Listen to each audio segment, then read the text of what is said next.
My dad's entitled ex-wife is demanding that I pay for her rent so that she can live an extravagant life. Now she's seething and blocked me after I refused to fund her lifestyle. My dad passed away 3.5 years ago when my half-brother was 11 years old. My dad and his ex-wife had been separated for about 5 years before his death, but they weren't legally divorced. During that time, they didn't really have much contact, and she didn't join any family gatherings or events. Even during the funeral, she wasn't there where my aunt, my grandma, and I were, and I didn't have a close relationship with her. My dad was also struggling financially, and he didn't left anything behind apart from a small boat he had purchased in my name, which I sold and put the money aside for my brother's future and started paying towards his needs such as education fees and monthly allowances for him. My dad had still been supporting my half-brother's mom financially, even though they weren't living together, and I only had to communicate with her a few times after his passing about my brother's expenses. Here's where things get tricky. My aunt has been paying the rent for my dad's ex-wife and my half-brother for the past 3.5 years, as my dad's ex-wife claims to be struggling financially. She works full-time but also receives a pension through my dad. Now, the landlord wants them to move out, and my aunt, who has been helping with rent all this time, is not in a position to pay for the rent in the future apartment. My dad's ex-wife is now asking me for help with rent, claiming she's still struggling. I'm honestly conflicted. I don't have a strong relationship with her, and I don't feel it's my responsibility to help her out with rent, especially when I'm already helping my brother. I've made it clear that I can't help with the rent, but she's persistent and threatening me to tell my brother that I'm this bad sister who is not helping him out with their housing situation,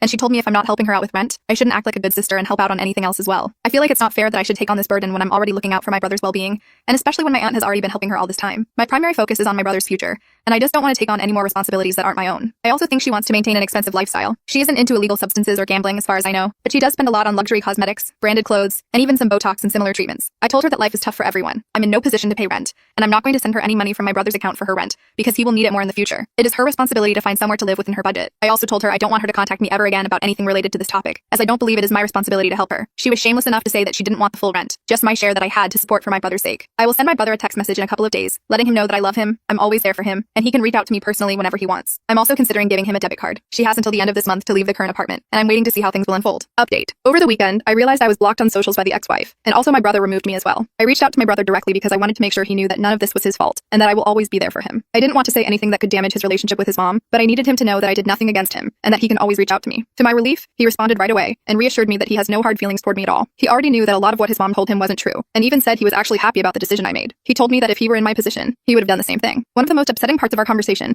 was when he admitted that he never liked asking me for money through his mom because it made him feel like a beggar, but she insisted on it. He also told me that she had been looking for an apartment way beyond her budget, and had been trying to collect money from different people to afford it, which confirmed my suspicions. I also learned that now they found an apartment within whatever budget she has. What really broke my heart was when he said he needed to delete our messages, because his mom sometimes checks his phone, and if she found out we talked, she would be very upset with him. It made me realize just how much control she has over him. I reassured him that the money I was sending for him is still his, kept safely with me, and that when he needs anything, I will find a way to help him, but it won't be through his mom anymore. He understood and seemed relieved. He also told me that he's already thinking about his future carefully, and wants to choose a profession where he can be financially independent, so he never has to worry about money. Honestly, I was happily surprised by how mature and self-aware he is for a 15-year-old. Despite everything, he's handling the situation with so much understanding and perspective, and it makes me even prouder to be his sister. For now, I will keep in touch with him privately to make sure he knows he is not alone. I told him that when he grows up, I'll be there to support him, especially for things like university. He knows that no matter what happens, I will